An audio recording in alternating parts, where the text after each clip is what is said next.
So we're going to talk about the thyroid gland and all the hormones that it secretes. So here's a person.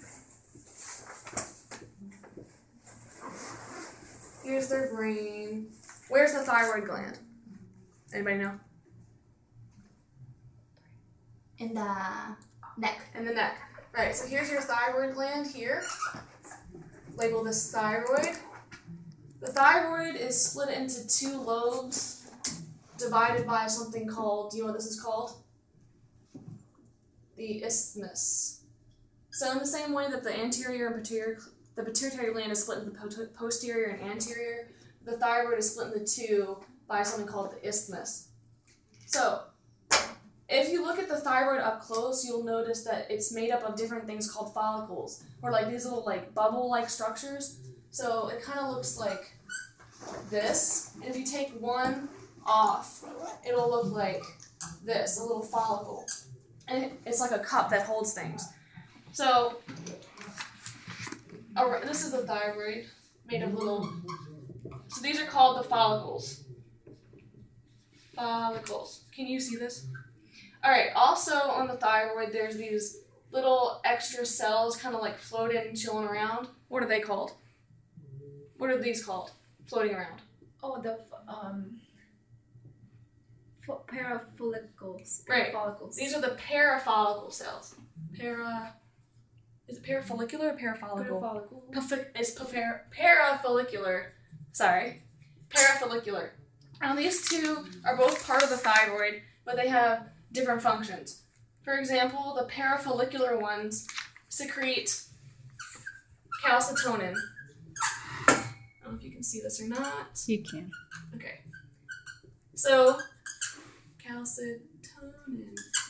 The parafollicular glands, or cells, secrete calcitonin. Now, what does calcitonin do? Ashley? Calcitonin, basically it gets the things in the blood to go to the bone. Right, so what happens is Calcium. in your bloodstream, this is your bloodstream, you have like white blood cells, red blood cells, platelets, all this different stuff in your blood.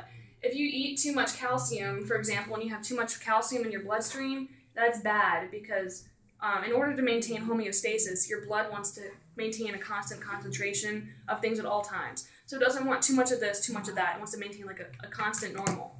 So if you have too much calcium in your bloodstream, your parafollicular gland or cells are going to secrete calcitonin. And calcitonin is basically going to go tell the calcium inside that, hey, you guys can't be here. There's too many of you. You guys got to go somewhere else. So where does the calcium go to then? To the bone? The calcium goes to the bone. So the calcitonin tells calcium, hey, you can't be here, you have to leave. So all these calciums leave and go to the bones. Is this good or bad? Good. It's good because it makes your bones stronger. So yay, happy bone, okay? That's a good thing. Now, the follicles, they secrete T3 and T4. Can you still see? All right, T3 and T4. T3 and T4 are chemicals. Hello. They just got closer. There you go. It's fine. So these two are chemicals, right? So you know how chemicals are made up of like different structures and stuff? So like in chemistry, they show you like, oh, this is a molecule or whatever, right? Mm-hmm. Yeah. Okay. So a very important ingredient in T3 and T4 is something called iodine. So let's pretend this is iodine here. All right? Iodine is a very important ingredient in making up T3 and T4. So without iodine, you won't be able to make this. Is that right? So have you ever heard of people who get goiters? Mm-hmm. So like that really weird like lump in their neck? Yeah? Like you ever have people like they just walk around with like a little lump? You see it usually in third world countries, not so much in America because we have, in fast food restaurants, we have salt packets that say iodized salt on them because it's salt that they add iodine to because it's not something we usually get in our diet. So the reason why this is important is because without iodine, you can't make T3 and T4. So if this was gone, you wouldn't have T3 and T4. So the reason why you get a goiter is because the thyroid is going to expand and get bigger, which actually creates the big lump. So it'd be more like this, because the thyroid is expanding and growing. It's like getting really big, and the reason why it gets really big is because it wants to be able to find any traces of iodine in your bloodstream as much as possible. So the bigger it is, the more it's able to find iodine in your bloodstream or anywhere in the body and grab it in order to make this T3 and T4. Does that make sense? Mm-hmm. So without iodine, you can't make this, so your goiter is going to get bigger in order to find iodine in order to make this stuff. Now inside the follicles, I forgot to mention, there are proteins that are inside the follicles. Proteins. And what are these proteins called, Ashley? Thyroglobulin. Right. They're called thyroglobulin. Globulin. Sounds like goblin. Globulin. So yeah, those are the names of the proteins inside the follicles. Alright? Any questions?